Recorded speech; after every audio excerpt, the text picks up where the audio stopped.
Imagine getting this as your last paycheck.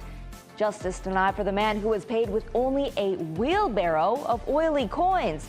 And his former boss ordered to pay back nearly $40,000 to employees. Atlanta News First reporter Chelsea Beimfohr is live in Peachtree City tonight outside the auto shop that man owns. And Chelsea, you've been digging into these new developments. Yeah, Savannah, this is a story that we have been reporting on for years. Behind us is the AOK Walker Luxury Auto Shop, which is still run by Miles Walker. But tonight, a judge says he must pay hundreds to thousands of dollars each to 9 former employees. Probably $1,000 worth of pennies and a little love note. It's the video that went viral. Thousands of pennies soaked in oil and dumped at the home of a former employee of Miles Walker, who owns AOK Walker Luxury Auto Shop in Peachtree City. I'm done.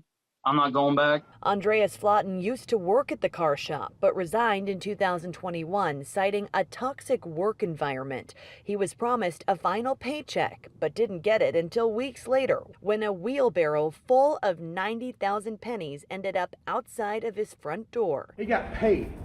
That's all that matters. He's a weenie for even bringing it up. Walker wasn't happy when we started asking questions. Then, in 2022, the U.S. Department of Labor announced they were suing Walker for thousands in employee back pay. If an employee contacts our office, because they have a concern about how they're being compensated, they have protections under the law that they cannot be retaliated against or discriminated against. On Friday, Atlanta News First obtained a copy of a court ruling which states Walker must now pay almost $40,000 in back wages and damages to Flotten and 8 other former employees.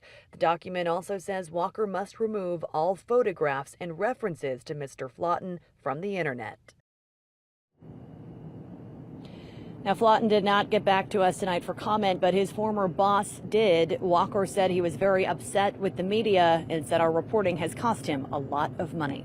Reporting live in Peachtree City tonight, Chelsea Beimfohr, Atlanta News First.